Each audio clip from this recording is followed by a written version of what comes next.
ओम नमः शिवाय।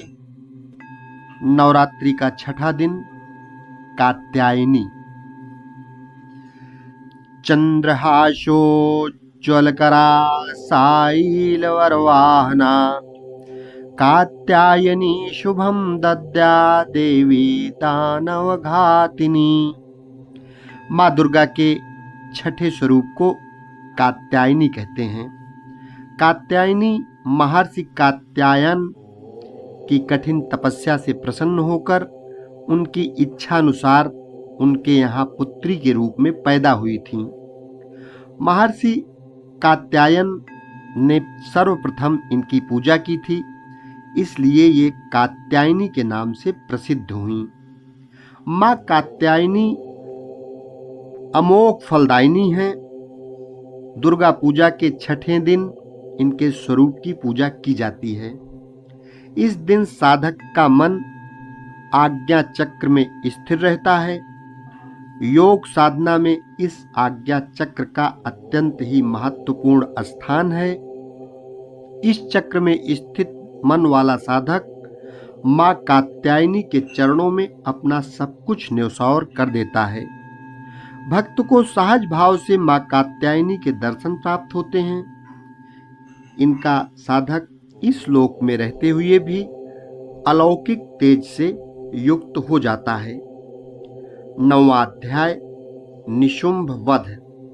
राजा ने कहा, भगवान, आपने रक्तबीज के वध से संबंध रखने वाला देवी चरित्र का यह अद्भुत महात्म्य मुझे बतलाया है। अब रक्तबीज के मारे जाने पर अत्यंत क्रोध से भरे हुए शुंभ और निशुंभ ने जो प्रतिक्रिया की उसे मैं सुनना चाहता हूँ। ऋषि बोले, राजन, युद्ध में रक्तबीज तथा अन्य दैत्यों के मारे जाने पर शुंभ और निशुंभ के क्रोध की सीमा न रही। अपनी विशाल सेना इस प्रकार मारी जाती देख निशुंभ अमरस में भरकर देवी की ओर दौड़ा। उसके साथ असुरों की प्रधान सेना थी। उसके आगे पीछे तथा पार्श्व भाग में बड़े बड़े असुर थे, जो क्रोध में होष्ठ चबाते हुए देवी को मार डालने के लिए आगे आए। महापराक्रमी शुंभ भी अपनी सेना के साथ मातृगणों से युद्ध करने क्रोध में भरा चंडिका की ओर मारने के लिए आ पहुंचा। तब देवी के साथ शुंभ और निशुंभ का घोर संग्राम छिड़ गया। वे दोनों दैत्य मेघों की वर्षा की भांति बाणों की भयंकर वर्षा कर रहे थे। उन दोनों के चलाए हुए बाणों को चंडिका ने अपने बाणों के समूह से तुरंत काट डाला और शस्त्र समूहों की वर्षा करके उन दोनों दैत्यपतियों के अंगों में भी चोट पहुंचाई। निशुंभ ने तीखी तलवार और चमकती हुई ढाल लेकर देवी के श्रेष्ठ वाहन सिंह के मस्तक पर आघात किया। अपने वाहन को चोट पहुंचने पर देवी ने छुरप्र नामक बाण से निशुंभ की श्रेष्ठ तलवार तुरंत ही काट डाली और उसकी ढाल को भी, जिसमें 8 चांद जड़े थे, उसे खंड खंड कर दिया। ढाल और तलवार के कट जाने पर उस असुर ने शक्ति चलाई, किंतु सामने आने पर देवी ने चक्र से उसके भी 2 टुकड़े कर दिए। अब तो निशुंभ क्रोध से तिलमिला उठा और उस दानव ने देवी को मारने के लिए शूल उठाया, किंतु देवी ने समीप आने पर उसे भी मुक्के से मारकर चूर्ण कर दिया। तब उसने गदा घुमाकर चंडी के ऊपर चलाई, परंतु वह भी देवी के त्रिशूल से कटकर भस्म हो गई।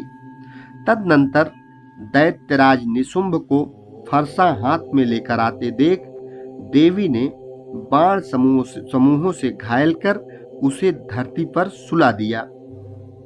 अपने महापराक्रमी भाई निशुंभ के धराशायी हो जाने पर शुंभ को बड़ा क्रोध आया और वह अंबिका का वध करने के लिए आगे बढ़ा।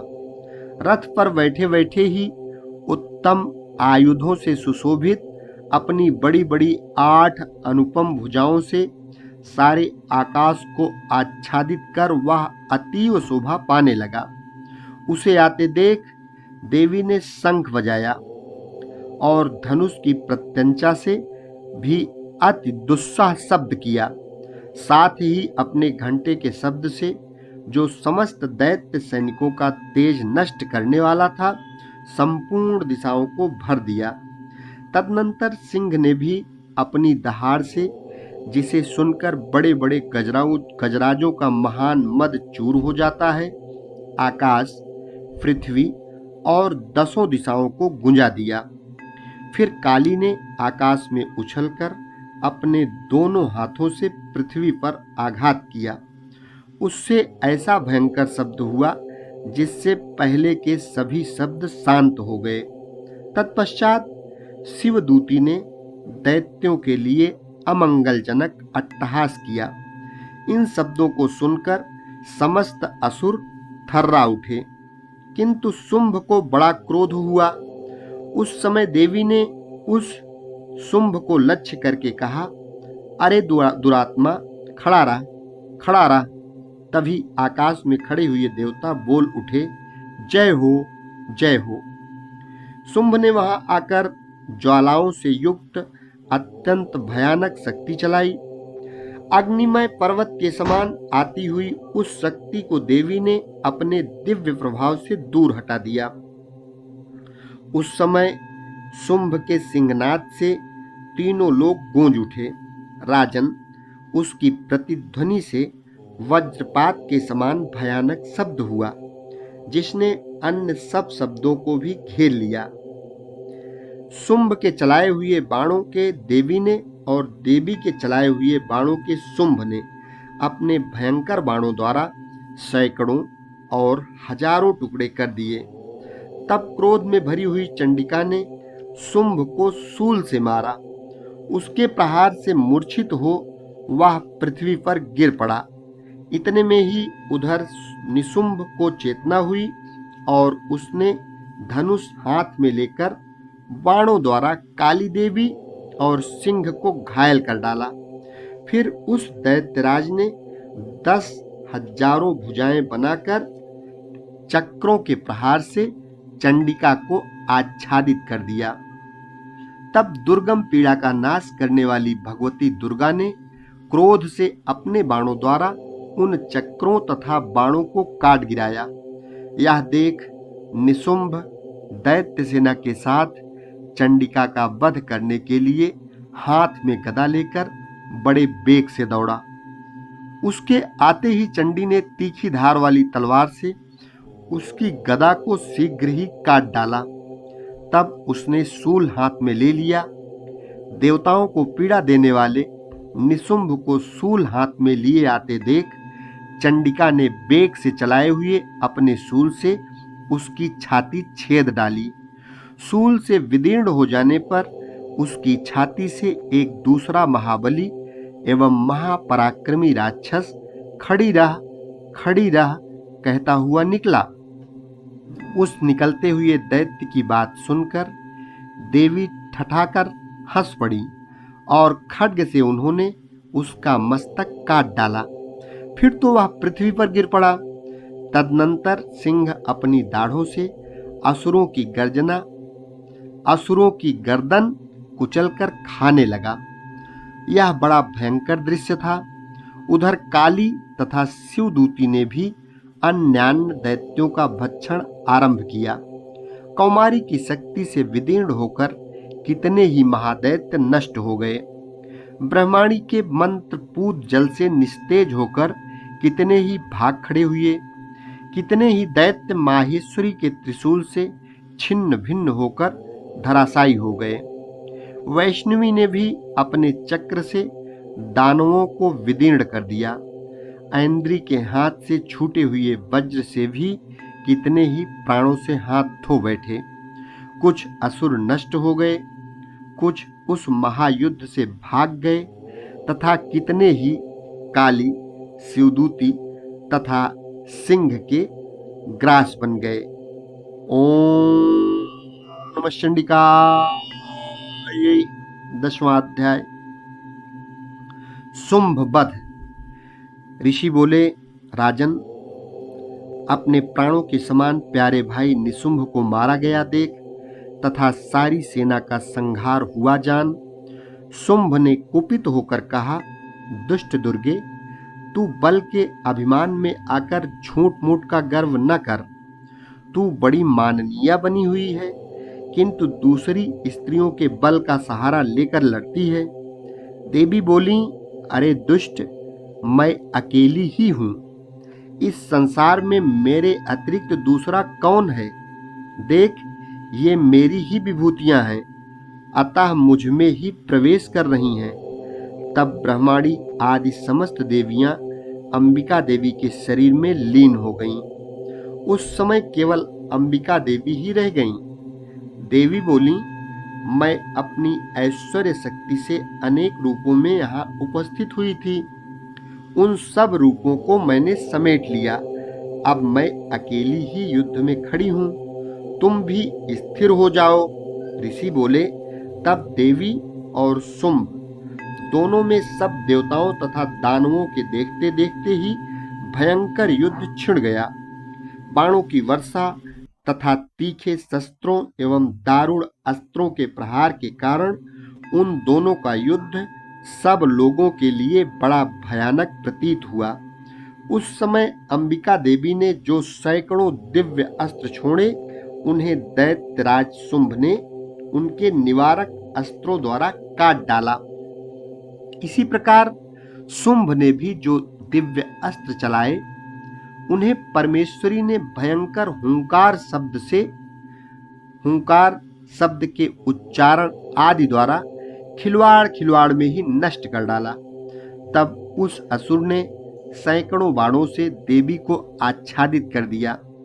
यह देख क्रोध में भरी हुई उन देवी ने भी बाण मारकर उसका धनुष काट डाला। धनुष कट जाने पर दैत्यराज ने शक्ति हाथ में ली, किंतु देवी ने अपने चक्र से उसके हाथ की शक्ति को भी काट गिराया। तत्पश्चात दैत्यों के स्वामी शुंभ ने 100 चांद वाली चमकती हुई ढाल और तलवार हाथ में ले उस समय देवी पर हमला किया। उसके आते ही चंडिका ने अपने धनुष से छोड़े हुए तीखे बाणों द्वारा उसकी सूर्य किरणों के समान उज्जवल ढाल और तलवार को तुरंत काट दिया। फिर उस दैत्य के घोड़े और साथी मारे गए। धनुष तो पहले ही कट चुका था, अतः अब उसने अंबिका को मारने के लिए उद्यत होकर मुदगर हाथ में लिया। उसे आते देख देवी ने अपने तीक्ष्ण बाणों से उसका मुदगर भी काट डाला। इस पर भी वह असुर मुक्का तानकर बड़े वेग से देवी की ओर झपटा। उस दैत्यराज ने देवी की छाती में मुक्का मारा। तब देवी ने भी उसकी छाती में एक चाटा जड़ दिया। देवी का चाटा खाकर दैत्यराज शुंभ पृथ्वी पर गिर पड़ा, किंतु पुनः सहसा पूर्ववत उठकर खड़ा हो गया। फिर वह उछला और देवी को ऊपर ले जाकर आकाश में खड़ा हो गया। तब चंडिका आकाश में भी बिना किसी आधार के ही शुंभ के साथ युद्ध करने लगी। उस समय दैत्य और चंडिका आकाश में एक दूसरे से लड़ने लगे। उनका वह युद्ध पहले सिद्ध और मुनियों को विस्मयकारक हुआ। फिर अंबिका ने शुंभ के साथ बहुत देर तक युद्ध करने के पश्चात उसे उठाकर घुमाया और पृथ्वी पर पटक दिया। पटके जाने पर पृथ्वी पर आने के बाद वह दुष्टात्मा दैत्य पुनः चंडिका का वध करने के लिए उनकी ओर बड़े वेग से दौड़ा। तब समस्त दैत्यों के राजा शुंभ को अपनी ओर आते देख देवी ने त्रिशूल से उसकी छाती छेदकर उसे पृथ्वी पर गिरा दिया। देवी के त्रिशूल की धार से घायल होने पर उसके प्राण पखेरु उड़ गए और वह समुद्रों, द्वीपों तथा पर्वतों सहित समूची पृथ्वी को कपाता हुआ भूमि पर गिर पड़ा। तब उस दुरात्मा के मारे जाने पर संपूर्ण जगत प्रसन्न एवं पूर्ण स्वस्थ हो गया तथा आकाश स्वच्छ दिखाई देने लगा। पहले जो उत्पात सूचक मेघ और उल्कापात होते थे वे सब शांत हो गए तथा उस दैत्य के मारे जाने पर नदियां भी ठीक मार्ग से बहने लगीं। उस समय शुंभ की मृत्यु के बाद संपूर्ण देवताओं का हृदय हर्षातिरेक से भर गया और गंधर्वगण मधुरिम गीत गाने लगे। दूसरे गंधर्व बाजे बजाने लगे और अप्सराएं नाचने लगीं। पवित्र वायु बहने लगी। सूर्य की प्रभा उत्तम हो गई। अग्निशाला की बुझी हुई आग अपने आप प्रज्वलित हो उठी तथा संपूर्ण दिशाओं के भयंकर शब्द शांत हो गए। ओम नमः चंडिकाय। इस प्रकार से छठे दिन की कथा संपन्न हुई। अगले वीडियो में सातवें दिन की कथा आप सुनेंगे। ओम नमः चंडिकाय।